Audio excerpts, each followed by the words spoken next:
자, 사안을 정리하자면 원칙적으로는요, 적법하게 지정되지 않은 규약은 무효예요.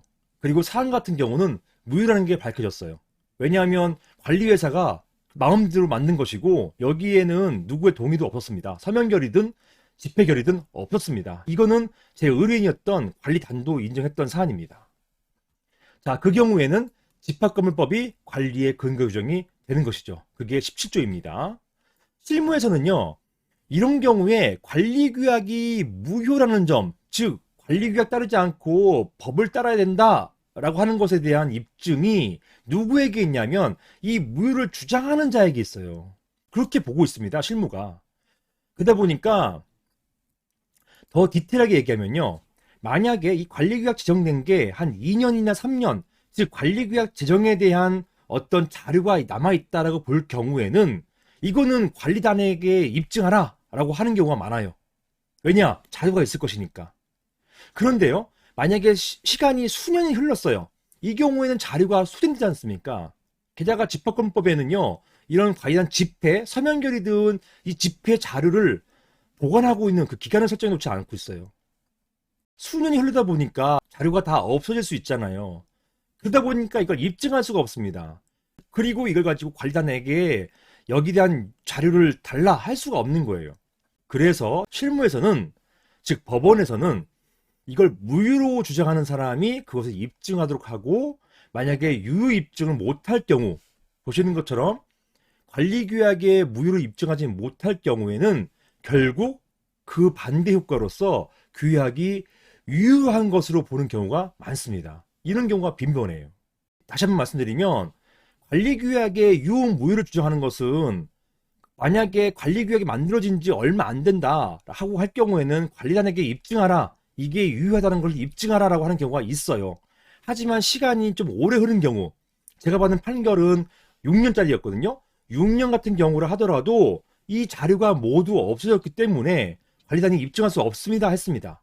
이 경우에는 법원은 관리규약이 무효라는 것을 당신들, 즉 주장하는 사람들이 입증하세요, 이렇게 됐고, 이걸 어떻게 입증합니까? 입증할 수가 없잖아요. 입증할 수가 없으니까 결론적으로 관리규약이 유효하게 돼버렸어요. 이렇게 흘러갑니다. 근데 사안 같은 경우는 아예 관리규약이 없다는 걸 쌍방 모두 다 인정했어요. 적법한 관리규약, 즉 적법하게 집회나 서면결을 통해 가지고 통과된 지정된 관리규약이 없다라는 것은 쌍방이 인정했습니다. 그런 사안에서 과연 관리규약이 무효니까 이 관리규약에 따라서 지금까지 해오던 그 비율, 즉 상가가 6이고 주차장이 4인 이런 비율, 이 비율이 잘못된 것이냐 이렇게 판단할 것인지 여부가 문제된 사안이에요. 여기에 대해서 최근 판례는 이렇게 봤습니다. 이게 매우 중요한 부분이에요. 비록 적법하게 지정되지 않은 규약이라 할지라도 오랜 기간 동안 이의 없이 받아들여졌어요. 이런 경우 이것을 구분 수재들이 묵시적으로 승인한 것으로 봤습니다. 이게 되게 중요한 거예요. 규약이 무효야? 하지만 여기에 대해서 수년 동안, 여기는 10년 넘었습니다. 10년 넘게 소유자든 임차인이든 이의제기하지 않고 이걸 받아들이고 그 다음에 이걸 관리비를 내버렸어요. 내왔다고 한다면 이것은 뭐냐? 묵시적으로 누가요? 구분 수재자들이 이러한 관리규약 그리고 세부적으로는 그 규정을 묵시적으로 승인한 것으로 봤습니다. 승인했어요. 이런 묵시적 승인을 나는 안 했어요 할 수 없는 것입니다. 이 묵시적 승인했다 안 했다 판단은 법원에서 하는 것이기 때문에 제3자가 하는 거예요. 이의를 제기하지 않았다면 이건 묵시적 승인이야, 이렇게 보고 있는 것입니다. 그래서 그냥 인정돼요. 묵시적 승인으로. 그래서 그 관리규약 규정은 결국 유효하다, 이렇게 보았습니다. 대법원도 지금 끝났어요. 그냥 이렇게 굳혀졌습니다. 이런 판례의 내용을 제가 좀 더 디테일하게 한번 보여드릴게요. 판결문에 이렇게 적시했어요. 일부 구분 소유자가, 표현을 일부 구분 소유자라고 했어요.